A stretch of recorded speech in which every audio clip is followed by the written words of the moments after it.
I would like to appeal to you to remain calm and follow guidance from the health workers. I have seen on the TV that the people are bringing some vaccines. Now, those vaccines, I have not talked with the minister, but I think they should go to the health workers first. Meanwhile, stop shaking hands. Ruth Jane Acheng is Uganda's Minister of Health. She confirmed the country had received Ebola virus vaccines donated from the United States and the UK. These vaccines have already undergone research for efficacy and safety. We are continuing with research because we want to understand how long they protect. That is a question that must be answered. And every opportunity we get, we need to harness it. At least 19 people, including health workers, have so far died of the disease, according to Uganda's Ministry of Health. The Center for Disease Control and Prevention, or CDC, suggests several ways to avoid the disease. They include avoiding contact with blood and body fluids of persons with or suspected of having the Ebola virus, not attending funerals of those who have died of the virus, and avoiding exposure to some wild animals such as bats, forest antelopes, and primates. For VOA News, I am Mugume Davis Rwakarinji in Kampala, Uganda. Uganda and the World Health Organization are planning to try out 2 vaccines to curb the Sudan strain of the Ebola virus. The disease has so far killed 19 people and infected at least 54 in 5 districts in Uganda. After meetings in Kampala, the WHO's Director General described the new outbreak as troubling. Halima Atumani reports from Kampala. Uganda hosted ministers from 11 countries in an emergency one-day meeting Wednesday to align their preparation for and response to Ebola outbreaks and agree on a strategy for collaboration. Speaking to journalists after the meeting, Dr. Jane Ruth Acheng, Uganda's health minister, said the department is expecting 2 different types of vaccines for the Sudan virus of Ebola currently circulating in Uganda. Both vaccines, according to the WHO, are pending regulatory and ethics approvals from the Ugandan government.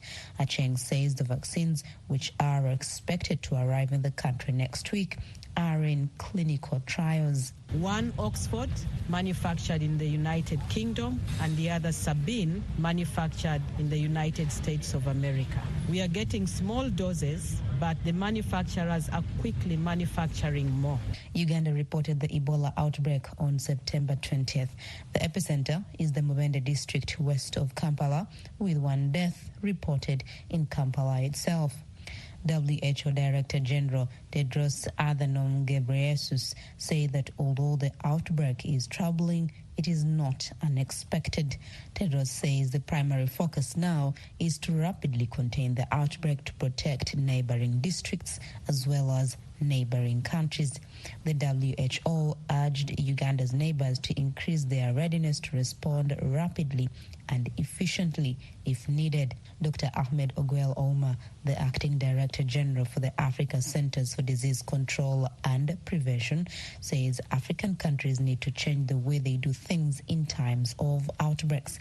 He said this includes strengthening institutions dedicated to health emergencies, strengthening the health workforce, local manufacturing, and having action-oriented and respectful partnerships. The WHO has released $2 million from its contingency fund to support Uganda's health ministry and an additional $3 million to support readiness in neighboring countries. Ogwell says such funds need to be prioritized. It is not true that we don't have money, and it is not true that African countries are broke. It's an issue of prioritization of the resources that you have. And then when partners bring their support, what is it supporting? Is it supporting our priority, or is it supporting a priority of the partner? Then rationalization of our budgets at national level will create a situation where the funds for public sector are going into our priorities. The Sudan Ebola virus was first reported in southern Sudan in 1976. Several outbreaks have been reported since then in both Uganda and Sudan. The deadliest outbreak in Uganda was in 2000 and killed more than 200 people. Halima Athmani for VOA News, Kampala, Uganda. Greenpeace Africa is expressing disappointment with Kenyan President William Ruto's decision to implement the proposed estimated $1 billion natural gas pipeline from Kenya to Tanzania. The initial agreement was signed last year between then-President Uhuru Kenyatta and Tanzanian President Samia Suluhu Hassan. Following his election, President Ruto announced that completing the pipeline was among his top priorities to cut the price of cooking gas. During a visit to Tanzania this week, Ruto and Suluhu Hassan reaffirmed their commitments to expedite the project.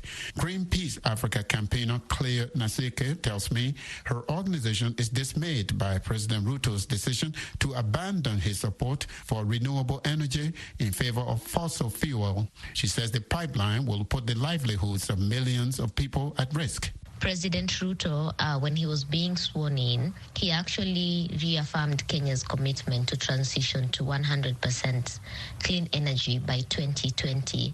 And it's been barely 3 months since he made that statement during his inauguration. And he's coming about with a plan to sort of build the natural gas pipeline, which goes against his statement on the transition to clean energy by 2030.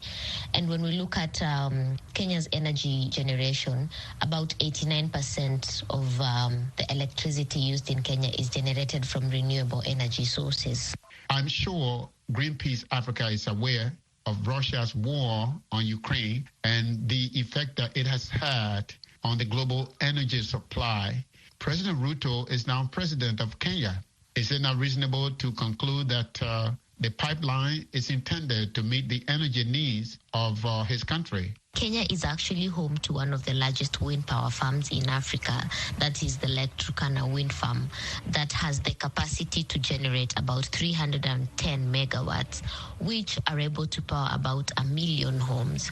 So the question is, why the rush to invest in the natural gas pipeline when we have options such as the Lake Turkana wind power farm that are able to provide energy that is clean for Kenyans? Why not invest in other renewable energy sources that can be able to provide any energy? If Kenya and Tanzania are to focus on investing in renewable energy resources, as you suggest, instead of fossil fuel, what are some of the renewable energy resources that you think are available to Kenya and Tanzania? For instance, geothermal energy is one of the best forms of baseload renewable energy with an estimated potential of about 17,000 megawatts. So why can't these two countries then put in place the right regulations that can make sure that these renewable energy sources then are able to provide the required energy by the two countries, and in return eliminate any further explorations or any further investments that are likely to be detrimental to the environment? You also said this pipeline will put the livelihoods of millions at risk. How is this possible? And can we say that the pipeline will help improve the lives of Kenyans and Tanzanians through the revenue that it might generate? We speak as Greenpeace Africa on the concern that Mombasa and Dar es Salaam are surrounded by the Indian Ocean. And the communities that live around the Indian Ocean depend on it for their basic needs. So what will happen to these people once the exploration of the natural gas begins? How is their environment being to be affected? What are the likely environmental impacts that are going to arise from the exploration of the natural gas by Kenya and Tanzania? Claire Nasike is Greenpeace Africa campaigner. She was speaking with me from the Kenyan capital, Nairobi. Mohammad Idris Debe yesterday picked opposition leader Saleh Kazebo to be the country's next prime minister. Kazebo came in second in Chad's 2016 presidential election and was a staunch critic of the late president Idris Deby. Earlier this week, Chad's first prime minister under Deby resigned. Clement Abaifuta is president of the Chadian Association of Victims of Political Repression and Crimes, which looks into abuses committed by President Isen Habre. He tells me he's not surprised by Kazebo's selection because President Mohammad Idris Deby has said he wants to form a national unity government. According to his speech on the Saturday, he said that he will promote an opening government. So I'm not surprised. But I have a little fear because, that man was throughout deep in the hard opposition. So let's say that we need that. He will lead an open government. So I think that things will be quite good, I think. You are talking about President Mohammad Idris Deby, is that correct? Yes. So you are saying perhaps Chadians might be willing to give this appointment a chance because the president wants to bring about an open government? Yes. What do you have to say about Kizebo himself? I mean, he was in the opposition. Yeah, he was in the hard opposition, And, when he decided to join the military politics to work on the way to bring back the rebels, I wish and I mind that one day he will be coming to rule the government. Now, president or military leader, it's confusing to say president because he's not elected. Idris Deby, the young man, what do you make of the transition process that he has proposed to return the country to civilian rule? As the first hand of the transition did not, reach the satisfaction of the population. So I think that the second hand of this transition might be focused on what people wish and people wait to see. So I think that they have to work on and to applicate all the resolution of the dialogue. You mentioned the dialogue. Some members of the opposition are not participating in the dialogue. How do you think it's going? I think it's not quite, generally, when you go on the project, all the opinion will not agree with yours. But I think that they have to work on to come all the opinion, the national opinion together to, to work on the development of our country. I think the challenge is too much. And I think that both, they have to work to carry the country toward the coming election. Now, back to Kizebo himself, the new prime minister. He came second in the 2016 election. Do you think by accepting to be the prime minister, is he preparing himself to run again in 2024?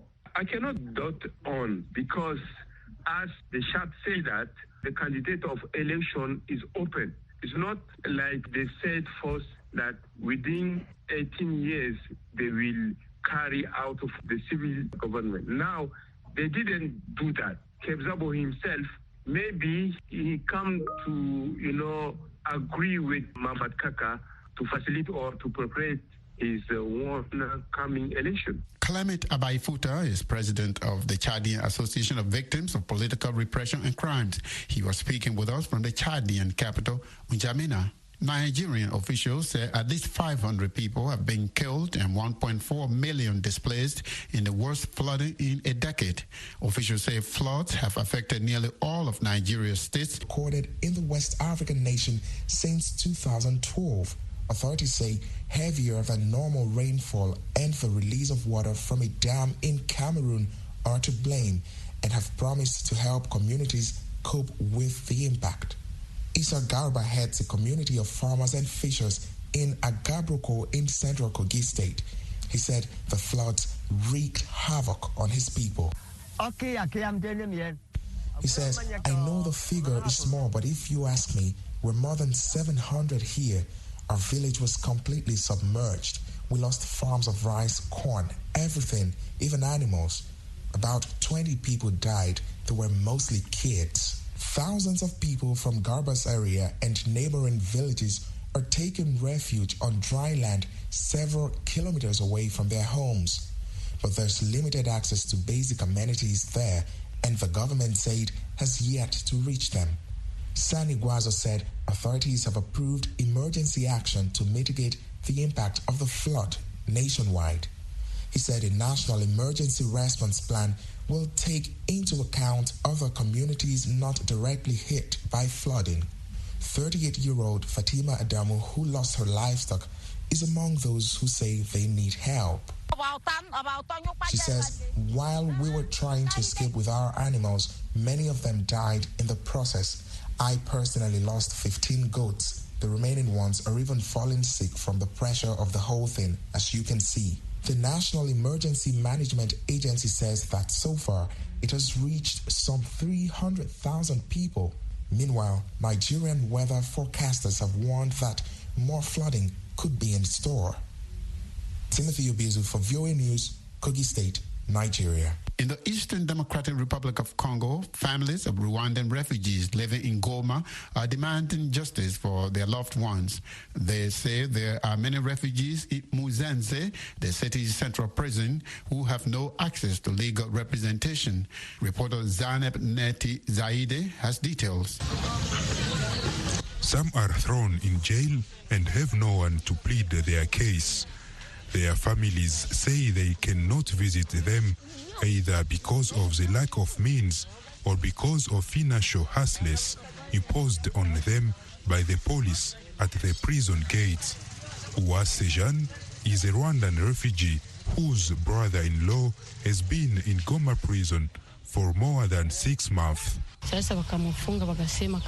says that he was falsely accused of rape and is incarcerated, but has no one to plead his case because she says finding the fees to pay a lawyer in Congo is difficult.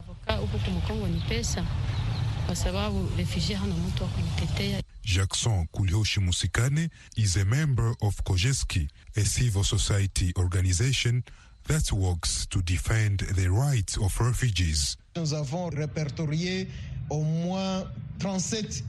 He said that his association has listed at least 37 refugees from several countries who are being held on various charges. He asks humanitarian organizations to act quickly because these refugees seem to have been forgotten.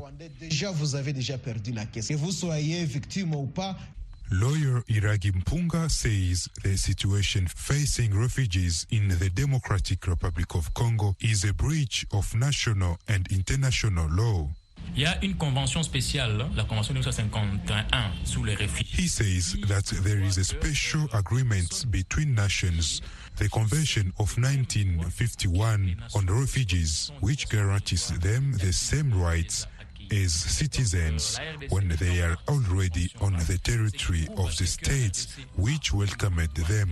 The DRC has signed the convention and therefore it's a manifest violation of the rights of refugees that the government does not provide them with access to legal assistance. Par les instruments juridiques au niveau international, régional, au niveau interdémocratique du Congo. With mistrust and misunderstanding between Rwanda and the DRC, the first victims are those who have fled one country to take refuge in the other.